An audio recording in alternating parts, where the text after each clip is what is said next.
मेरे प्रिय दर्शकों नमस्कार। प्रिय दर्शकों, ऋषि ज्योतिष में मैं आपका स्वागत करता हूं और आपको बहुत धन्यवाद देता हूं कि आप मेरे वीडियो बड़ी उत्साह से देख रहे हैं। आशा करता हूं आगे भी देखेंगे। दर्शकों, आपसे मैं आग्रह करता हूं कि मेरा वीडियो बिल्कुल शास्त्रों के आधार पर और वास्तविकता है। कोई आपको अंधेरे में नहीं रखना चाहता, ताकि आप समय पर अपना उपाय कर ले और आपके जीवन में जो संघर्ष आने वाले हैं या आ रहे हैं, उनसे आप राहत की सांस ले लें। मैं बिल्कुल एक एक शब्द मेरा शास्त्रों से है। मैं कोई छुपाने वाली बात बिल्कुल नहीं करता हूं। जो छुपाया, अगर मैं आपसे कोई दोष छिपाता हूं तो मैं आपका नुकसान कर रहा हूं। अगर आपको मैं बता देता हूं, आपका उपाय भी है, उसमें उपाय आप कर लेते हैं तो आपको राहत मिलेगी, वो आपके लिए अच्छा है। तो आज हम बात करेंगे दो कुंडलियों पर, एक स्त्री और पुरुष की कुंडली पर। शादी भी हो गई, एक बच्चा भी हो गया, लेकिन उनके जीवन में मधुरता नहीं है। शादी हो जाना एक अलग बात है, फिर जीवन में मधुरता होना एक अलग बात है।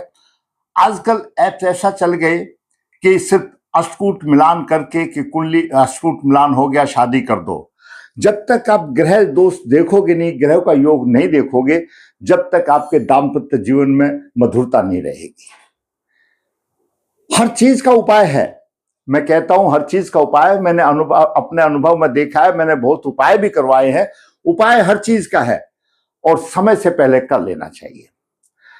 इतनी बात आप याद रखिए, जहां दाम्पत्य जीवन की आती है, पुरुष की कुंडली हो या कन्या की कुंडली हो, कुछ भी आपका योग हो, आप मांगलिक हो, कुछ भी हो, कैसा भी हो, कुछ भी होने दो, आप उनसे संबंधित पितृदोष निवारण करके, षड्वर्ग अध्ययन करके, अगर पुरुष है तो अर्क विवाह कर ले और कन्या है तो कुंभ विवाह कर ले। फिर देखो, आपको जीने में मजा आ जाएगा।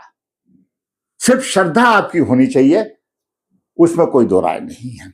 जीवन भटकते रहने से, जीवन भर ऐसे रहने से अच्छा है आप अपनी कुंडली पहले से ही 3 को दिखाइए। शादी से पहले दिखाइए, शादी के बाद थोड़ी सी परेशानी आ जाती है। अब 3 को दिखाइए, क्योंकि ये अथाह सागर है। हो सकता है मेरी समझ में कुछ आया, दूसरे कुछ पंडित जी आचार्य की आया, तीसरे कुछ आया। फिर आप डिसीजन लीजिए और उपाय कर लीजिए, आपको सकारात्मक ऊर्जा मिलेगी, मेरा विश्वास है। तो बात करते हैं दोनों की कुंडली पर। ये पुरुष की कुंडली है, कृष्ण पक्ष चतुर्दशी का। आप विवाह के बाद कितना संबंध बनाकर रखेंगे वो आपकी कुंडली बताएगी, या आप विवाह के हो जाने के बाद आपके जीवन में कैसी मधुरता होगी, बात एक ही है। कृष्ण पक्ष चतुर्दशी की आद्रा संचार शुक्रवार का जन्म है और 8:15 सुबह का जन्म है करीब। सिंह लगन में 9 डिग्री 12 है, केतु 12 डिग्री लेकर के, और शनि यहां पर चतुर्थ भाव में 21-23 डिग्री लेकर के है। शनि सप्तमेश है।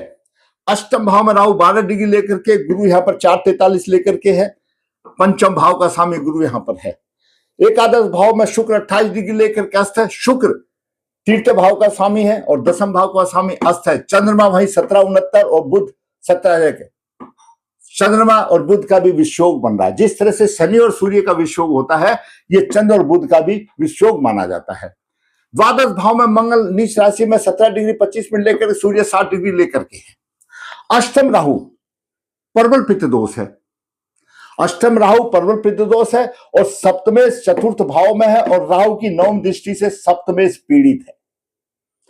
अब सप्तमेश पीड़ित है तो कैसे गुजारा होगा, कैसे निर्वाह होगा?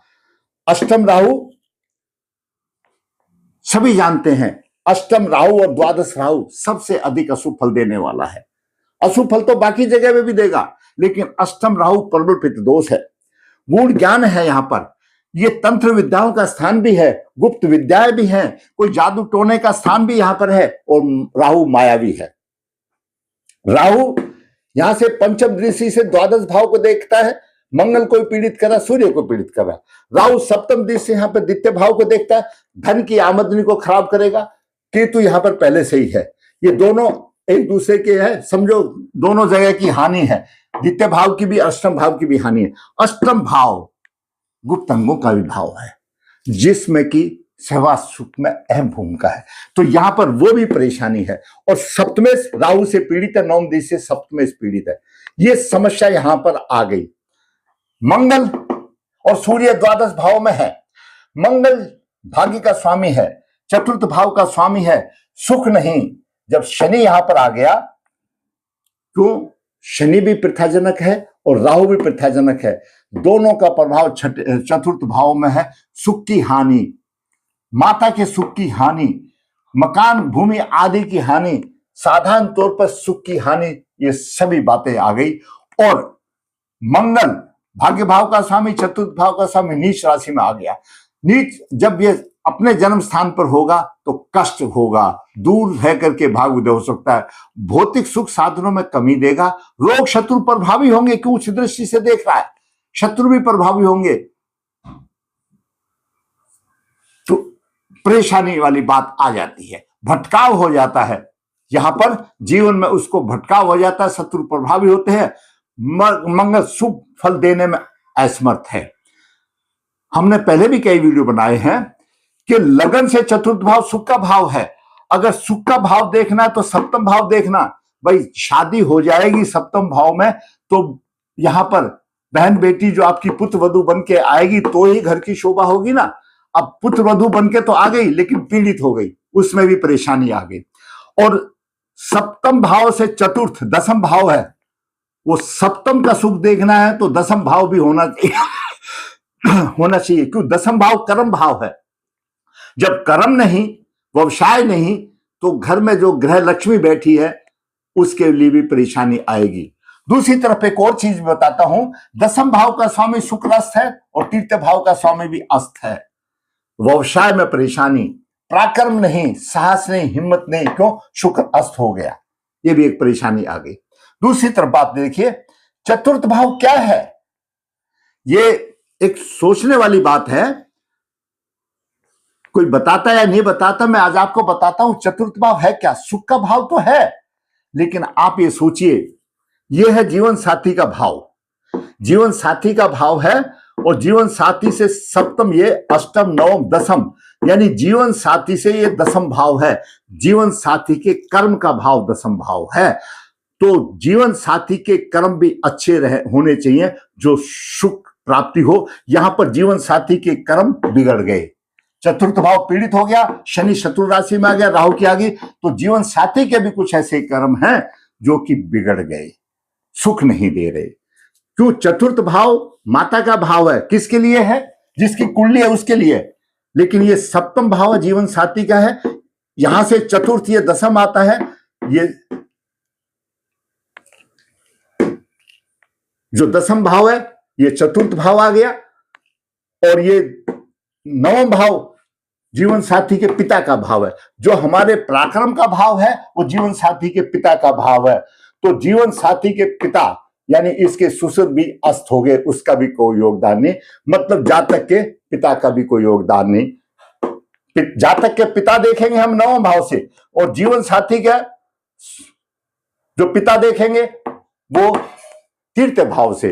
तो इस जातक को ना तो अपने पिता से सुख है ना ससुर से सुख है, और जीवन साथी के भी कर्म से उसको सुख नहीं है। कुछ भी हो चाहे घर में उसकी बातचीत ठीक नहीं हो, कैसा भी हो, तो यहां पर जीवन साथी को भी एकजुट होकर के अपना भाषा बालचाल ठीक रहनी चाहिए।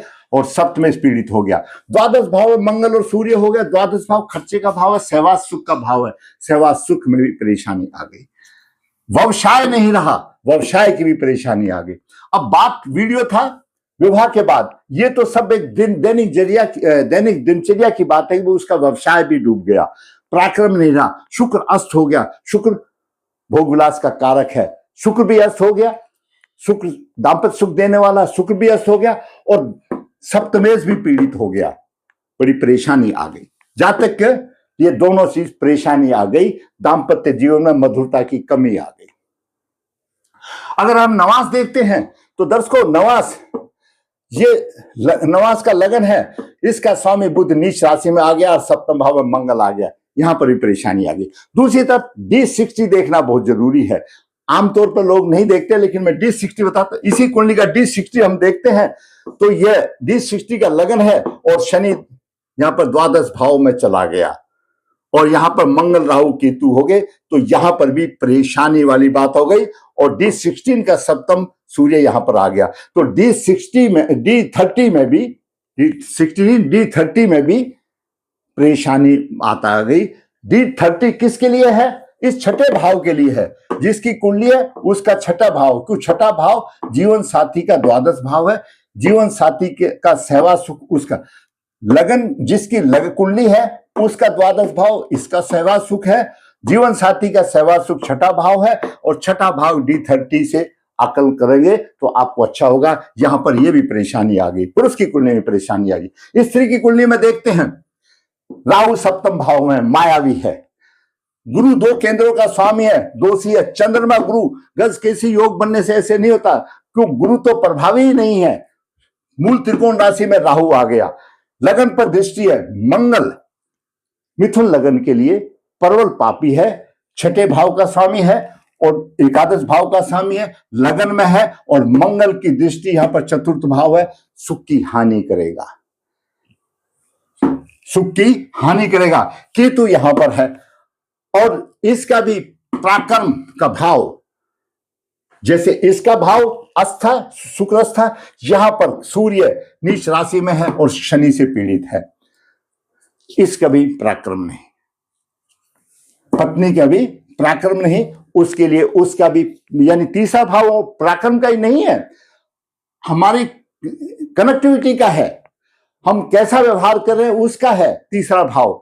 यहां पर कनेक्टिविटी को समझो, हम आपस में क्या बातचीत है, हमारी बातचीत कैसी है, हम कैसा व्यवहार कर रहे हैं, वो आपके तीसरा भाव भी बताता है, वर्ताव को बताता है। यहां पर भी दूषित है, यहां पर भी दूषित है, तो ये परेशानी आ गई। इसका आप नवास देखते हैं तो नवास तुला का है, शुक्र यहां पर, केतु साथ में आ गया, राहु आ गया, तो ये भी नवास में भी दाम्पत्य सुख की हानि आ रही है। और यहां का मंगल आपका अष्टम भाव में आ गया।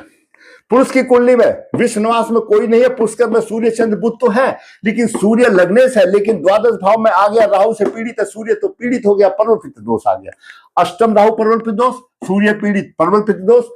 और भाग्य का स्वामी नीच राशि में, भाग्य कैसा देखना है? भाग से चतुर्थ भाव में देखे तो मंगल, गुरु यहां पे बैठा हुआ है, लेकिन गुरु में क्या है? यहां पर तो राहु का प्रभाव है, यहां पर शनि का प्रभाव है, गुरु के दोनों तरफ पाप प्रभाव है, तो गुरु प्रभावहीन हो गया, प्रभाव देने में सक्षम नहीं है, क्यों? पार्श्वगामी दृष्टि से यहां पर शनि का प्रभाव है, यहां पर राहु का हो गया। और गुरु का डिस्पोजर, गुरु कोई भी ग्रह, यहां पर तो गुरु आप समझो किराए का बैठा हुआ, अपने मकान में तो नहीं बैठा हुआ है, दूसरे मकान में बैठा हुआ है ना, मित्र के मकान में बैठा हुआ है, लेकिन मित्र तो नीच राशि में हो गया, तो गुरु का फल अपने आप कमजोर हो गया। जिस जो ग्रह जहां बैठा है उसका डिस्पोजर, उस राशि का स्वामी भी शुभ स्थिति में होना चाहिए। माना कि गुरु यहाँ पर पंचम भाव का स्वामी एक कारक ग्रह है, पंचमेश है, लेकिन इसका डिस्टर्बेंस है, जो नौ भाव का स्वामी है मंगल तो नीच में चला गया, आपको कैसे फल देगा? गुरुदेव यहां पर दूसरे के बैठे हैं, मित्र घर में बैठे हुए हैं, और वो भी यहां पर शनि का प्रभाव है, यहां राहु का प्रभाव है, बंदिश है, तो यहां पर समस्या आ गई। इसी तरह से इसका नवास हम देखते हैं तो विश्व नवास में राहु पुष्कर नवास में है, राहु पुष्कर नवास में है, राहु ने सप्तम भाव में है, धनु राशि में है, परेशानी खड़ी करती है। और धनी राशि का राहु बहुत अशुभ माना जाता है, धनी राशि का राहु बहुत अशुभ राजा माना जाता है, लगन पर है, भटकाव चल रहा है। बुध यहां पर है 29 डिग्री लेकर के है, लगन के 1 डिग्री 4 लेकर के, बुध प्रभावहीन है, लग्नेश प्रभावहीन है, अशुभ कहानी बन गई। सूर्य तुला राशि में है, शनि की दृष्टि है, संतान मिली, पुत्र संतान मिली है, वो भी अयोग है, वो भी इसी तरह से जैसे पीड़ित हो गया, क्योंकि सूर्य नहीं देना चाहता, लेकिन सूर्य शनि की उच्च दृष्टि है, शनि बलवान है, तो उच्च दृष्टि है, और अष्टम भागेश भी है, अष्टमेश भी है, लंबी आयु है, उस दृष्टि है, संतान दी, लेकिन वो भी एक योग नहीं है, उसके भी पंचम भाव पीड़ित है, शिक्षा के प्रति रुझान नहीं है। जब दोबारा बनाएंगे तो हम बताएंगे। तो यहां पर इसका नवास यह पीड़ित हो गया। ये दाम्पत्य सुख से सीधा संबंध है, ये दाम्पत्य सुख से सीधा संबंध है। और यहां पर अगर हम देखते हैं D30 में, ये D30 स्त्री का है, यानी छठे भाव का है। मेष लगन में राहु और केतु है और मंगल बुध यहां पर बैठे और शुक्र नीच राशि का हो गया। तो दाम्पत्य सुख कैसे मिलेगा? दोनों के दाम्पत्य सुख में कड़वाहट है, कड़वाहट आ जाती है। पत्नी केवल हाउसवाइफ है, पति काम करता है लेकिन काम नहीं है, अस्त है, पराक्रम नहीं है, साहस नहीं है, कुछ करने की बात नहीं, खर्चा ज्यादा है, काम नहीं है, पत्नी का सुख पीड़ित है। क्यों? सप्तमेश पीड़ित है राहु से, शापित योग बन जाता है। ऐसी कुंडली का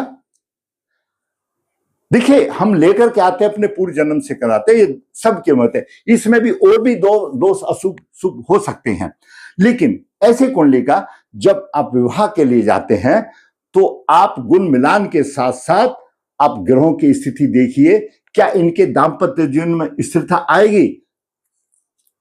अगर इस तरह से बाधित है तो मैं कहता हूं आप शादी कीजिए, उसी से कीजिए, कोई दिक्कत नहीं है, लेकिन शादी से पहले इन दोषों का निवारण कर लो। लड़की है उसका कुंभ विवाह कर दो, लड़के का आप अर्क विवाह कर दो, और फिर देखो जीने में मजा आ जाएगा, सब कुछ ठीक हो जाएगा। जो अस्त ग्रह है उसके लिए उपाय लगातार करते रहिए, षडवर्ग देख करके, तो आपकी राह आसान हो जाएगी। अब इसमें सूर्य भी पीड़ित आ गया, इसमें सूर्य भी पीड़ित आ गया, यहाँ अष्टम राहु आ गया, यहां पर सूर्य भी पीड़ित आ गया। दोनों कुंडली में सूर्य पीड़ित हो गया, दोनों की कुंडलियों में सूर्य पीड़ित हो गया। सूर्य ग्रहों का राजा है, सूर्य पीड़ित हो गया, कैसे होगा? पराक्रम तीसरा भाव, हम पराक्रम साहस तो कह देते हैं, लेकिन दोस्तों ये मत भूलो, हमारी जोड़ता है, हमारा व्यवहार है तीसरा भाव, हमारे व्यवहार को दर्शाता है तीसरा भाव, हमारे पराक्रम को दर्शाता है तीसरा भाव, हमारे साहस को दर्शाता है तीसरा भाव। अगर तीसरा भाव हमारा अच्छा है तो हम कभी कुछ कर सकते हैं, कुछ कर्म कर सकते हैं, हमारी कैपेसिटी को दर्शाता है तीसरा भाव। तीसरा बात बहुत जरूरी है, तीसरा भाव बहुत जरूरी है। और यहां पर यह समस्या आई और अब शादी हो चुकी है, बच्चा भी हो चुका है। अब यही है कि अपने दोषों का निवारण करें, इन दोषों का निवारण करें और संबंधित ग्रह का समय समय पर उपाय करते रहे। इनका बेड़ा पार होता चला जाएगा, जब अभी तक हुआ तो आगे भी हो जाएगा, कोई निराश होने की जरूरत नहीं है। लेकिन भाई आपको कुछ तो करना पड़ेगा, you have to do something, बिना किए तो कुछ नहीं होगा। ग्रह अपनी दशा में फिर अशुभ प्रभाव देंगे, नहीं है तो ये अपनी दशा में शुभ प्रभाव नहीं देंगे। लेकिन आप पितृदोष निवारण कीजिए, कोई बात नहीं, शादी हो गई तो कोई बात नहीं, वो भी एक आपको भोगना था। भगवान उसी का जब कर्म भोग हो जाता है जब भी कुछ रास्ता दिखाते हैं। अब शादी हो गई कोई बात नहीं, आप इनका षडवर्ग करके अध्ययन करके जो भी पितृदोष निवारण कीजिए। और यहां पर शनिदेव को राहु से बचाइए, अष्टम राहु है, आपका जीवन सफल होगा, कोई दिक्कत नहीं, मधुरता लौट करके आ जाएगी, कोई निराश होने की जरूरत नहीं है। अगर आपको मेरा वीडियो अच्छा लगा तो आप लाइक करें, शेयर करें, जिसने चैनल सब्सक्राइब नहीं है सब्सक्राइब है, ताकि आने वाली अपडेट आपको मिल सके। धन्यवाद।